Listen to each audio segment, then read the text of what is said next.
What's up, everybody? You're watching B-Boy 45. It is a happy Tuesday and is made happier by the fact that we get to hang with our friend Maya. Maya, are you there on the line?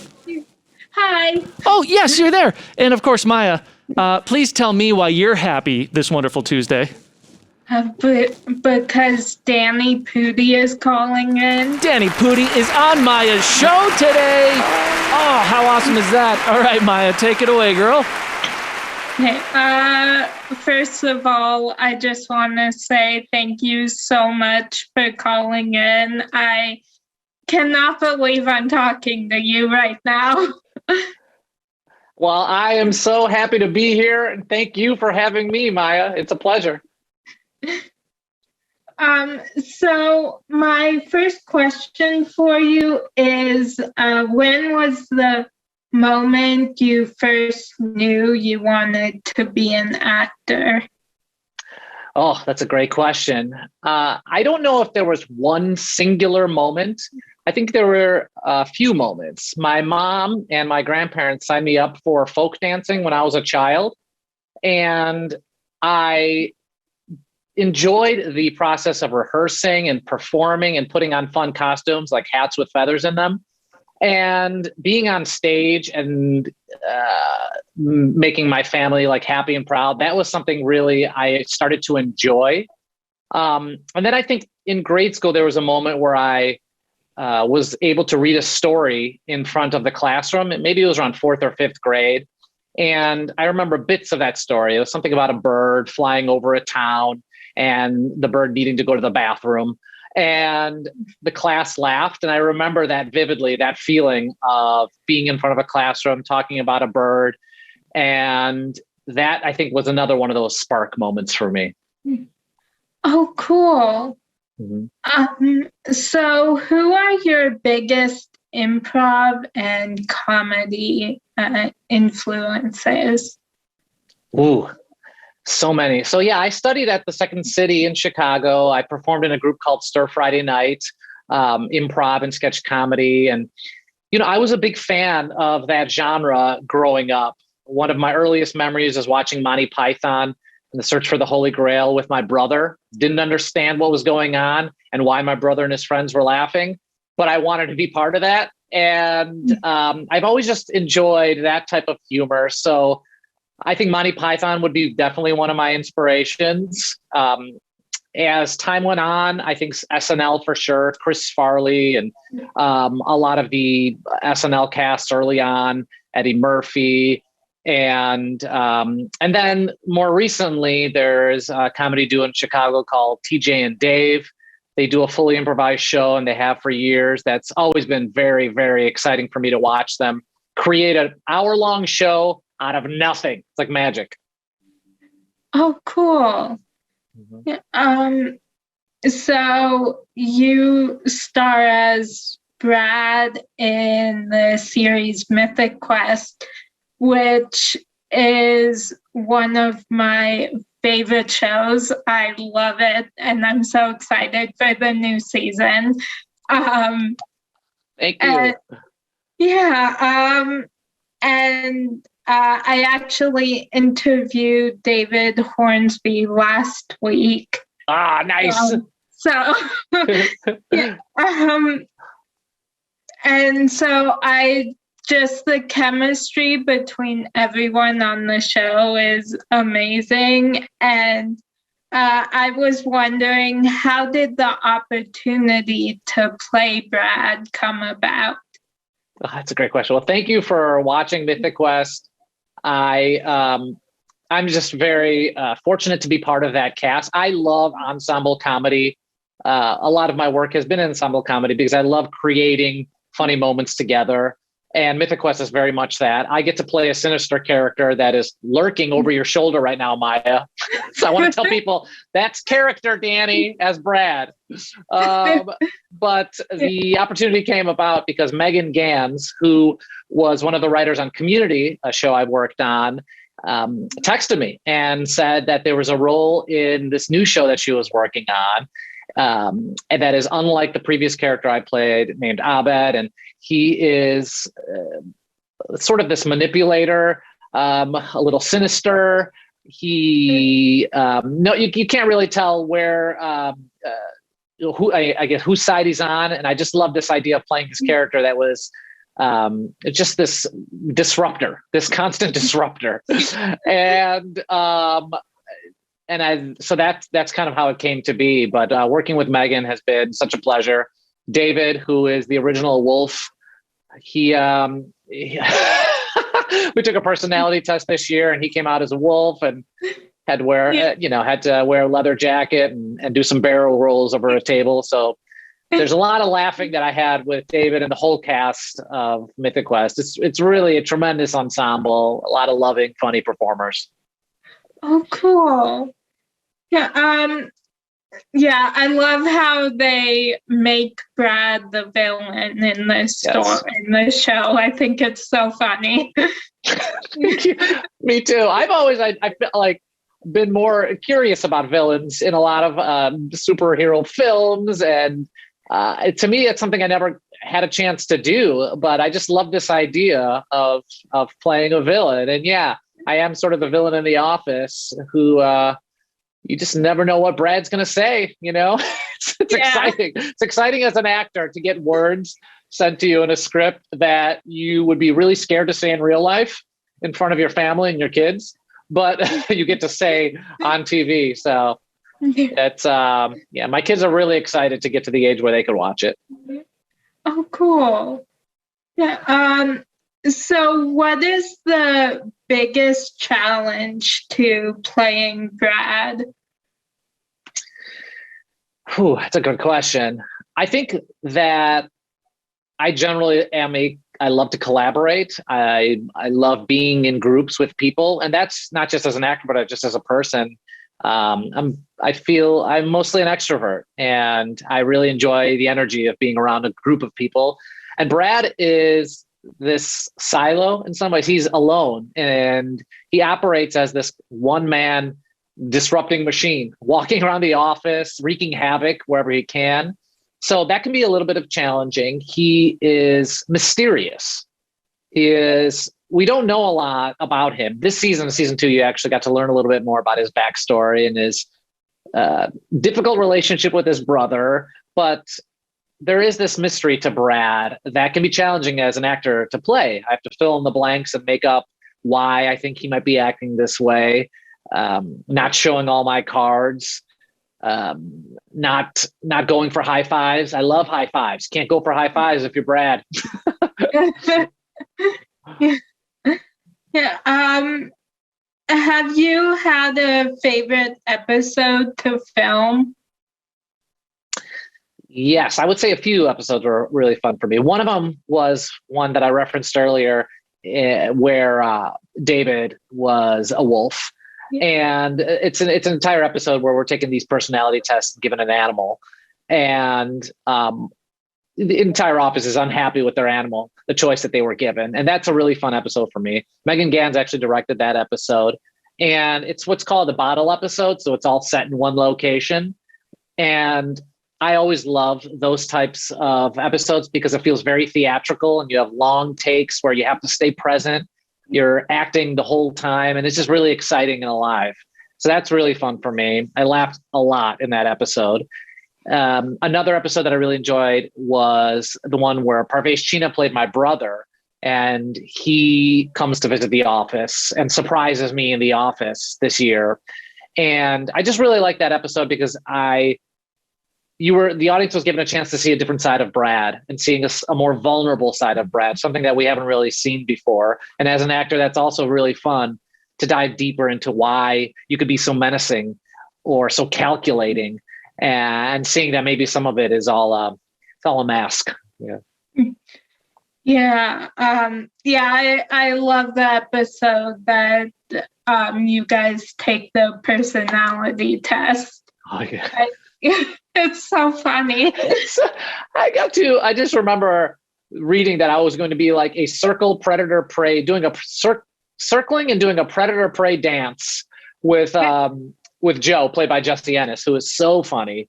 And they laid down a track, the camera crew, and we were just doing this circling predator prey thing where that I've never, again, that was a new thing for me. Never got a chance. I've never had a chance to be in a circling predator prey scene. So that was a treat.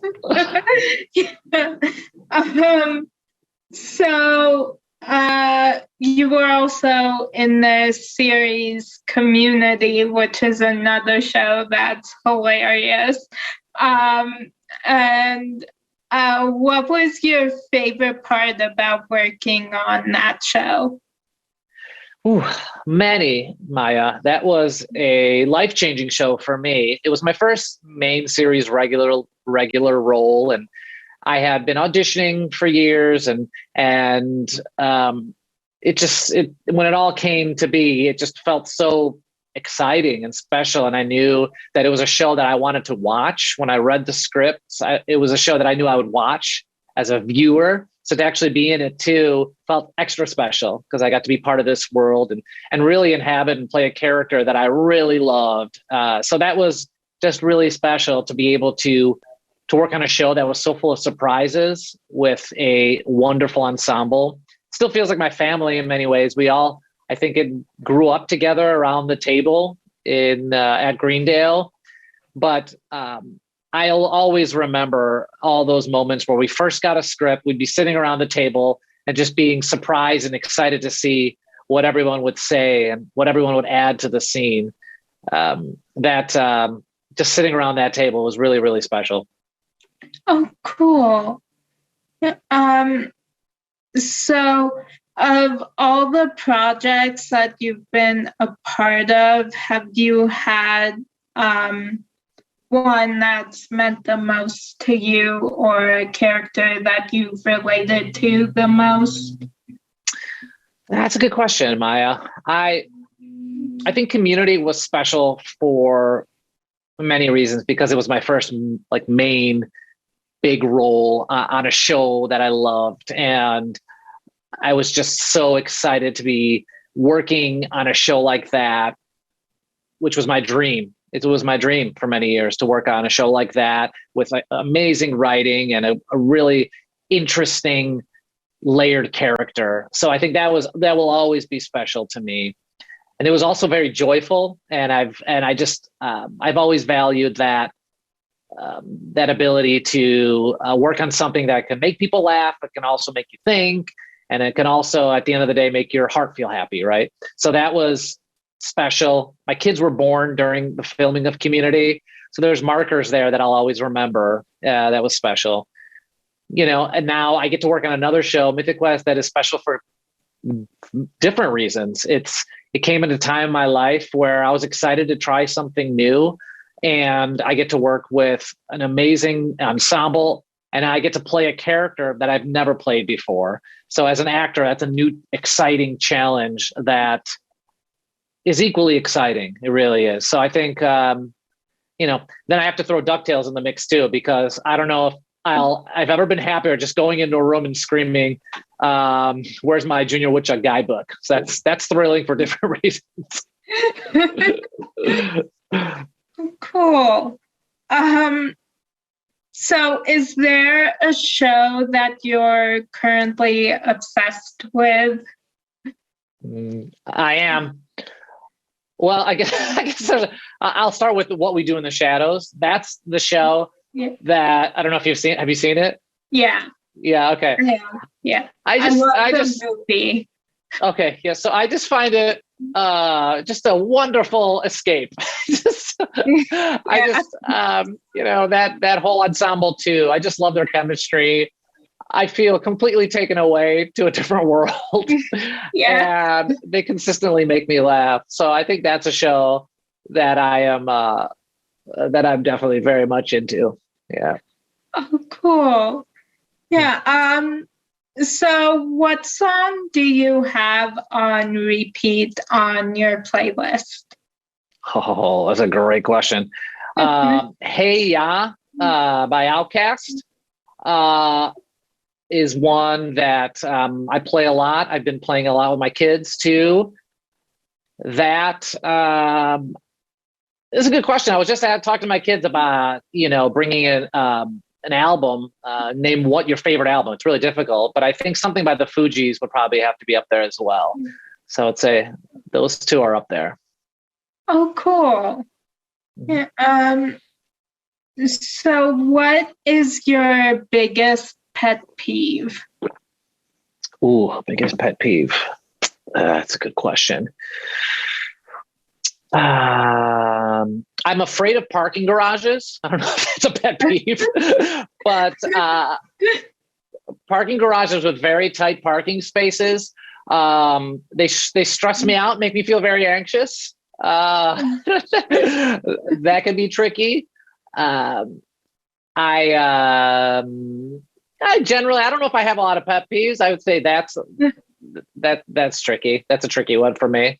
I like access to a good bathroom. That's also very important to me. Yeah, I think those are two. Oh, right now, lately, I've been seeing like some people like don't clean up after their dogs or their cats, and I'll be like, hey, come on, you gotta clean up after your dog or your cats. That's one thing. Yeah. So is there a movie, show, song, or book that is your go-to when you're feeling down or you're having a bad day?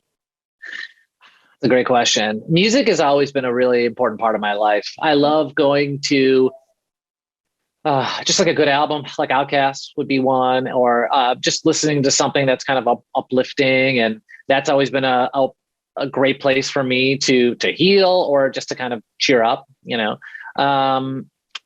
in terms of, you were saying a movie. A movie.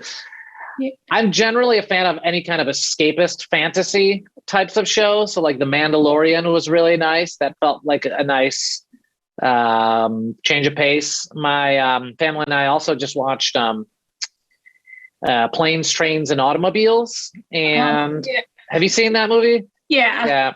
So I'm a big fan of like just good old fashioned comedies, and like like Monty Python 2 is what I said earlier.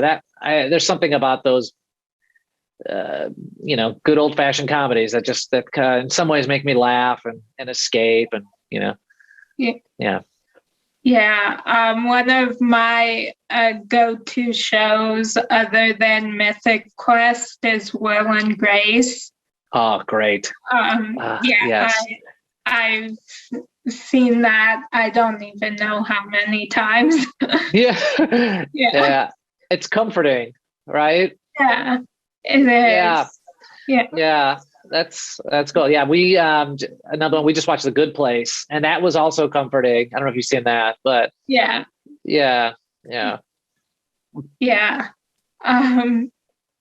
So, my last question for you is, who do you consider to be a real life superhero and why? Who do I consider to be a real life superhero? I think my wife, Bridget, I would say, is definitely a real life superhero. She's a teacher, educator. She is someone that can always count on for advice, support. She challenges me to grow, to learn. She teaches yoga. She's always evolving. And I just really admire that about her. And, I just feel lucky to have someone like that in my life.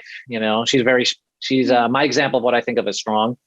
And I think you too, Maya, definitely someone who inspires and creates and brings joy to people's lives. So, yeah.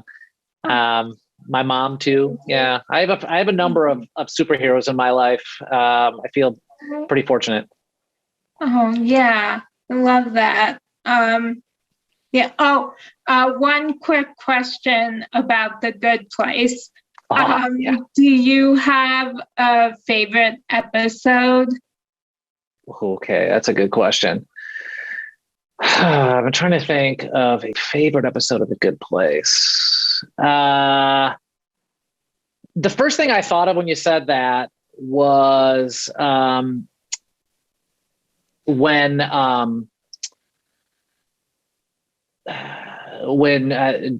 Jason was talking about sharing money with Tahani, and or Tahani was going to give Jason some of her money, and I think there was a joke, something about all the millions of dollars, and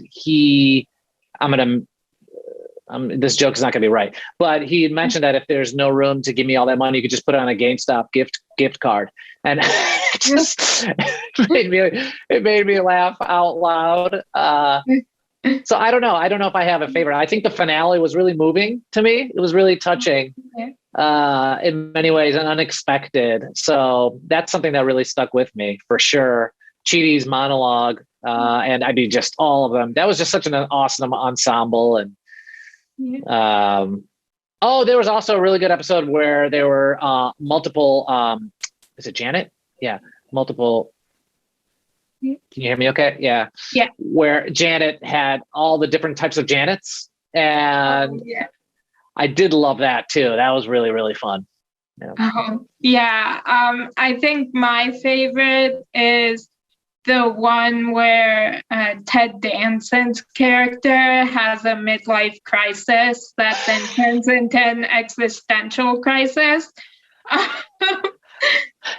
That's right. That one was one of my favorites. Didn't he get a convertible or in that episode? Yeah, that's right. That was really and funny. my sister and I, we kind of referenced that show when we were graduating high school, when we were in our senior year. We were talking about how we were having existential crises, like we were like saying how we would just like in random moments we just start freaking out about like the world. Yes. Yeah, that is funny. And Mike, Ted Danson, Michael, he's really funny in that. But yeah, that is they were very clever in that show. Oh, I forgot My Neighbor Totoro. I mean, if I'm thinking about a comforting, calming, peaceful thing, My Neighbor Totoro or Kiki's Delivery, it's both of those are just beautiful. I don't know if you've seen those, but I haven't. Animated, but just beautiful. Oh, cool. I have definitely all my favorite movies. I was like watching them over the weekend, and because I was like, I just need to escape into these worlds. And so it's just really helpful to just dive into another universe. And and for me it's always been like, my daughter is really into Harry Potter and fantasy, and that those type of worlds have just been very comforting for me growing up, and being able to, go into places with swords and magic and spells. And that's always been really cool for me. Oh, cool. Yeah. Well, I just had the best time talking to you. You made my week, so thank you so much. Oh, you made my day. Thank you so much for putting me on your shoulder. If that was real me, I'd be smiling and saying, thank you, Maya, for inspiring me with your positive energy. And it was awesome to be here and to be able to talk with you. Yeah, well, thank you so much. And I wanted to tell you my whole family is a fan of yours. So tell them I said thank you. I will. Thank you. Yeah, we were all like, oh my God, I can't believe I'm interviewing him. It's happening. I can't believe you're interviewing him. So, well, Danny, thanks for taking the time today. And hey, if you're ever in Colorado, in the Denver area, you've got an invite to the Seacrest Studios here to say hey to the kids. That'd be awesome. That'd be wonderful. Yeah. All right. Thank you so much, everyone. Thanks, Have a Danny. wonderful day. Yeah, Bye. you too. bye.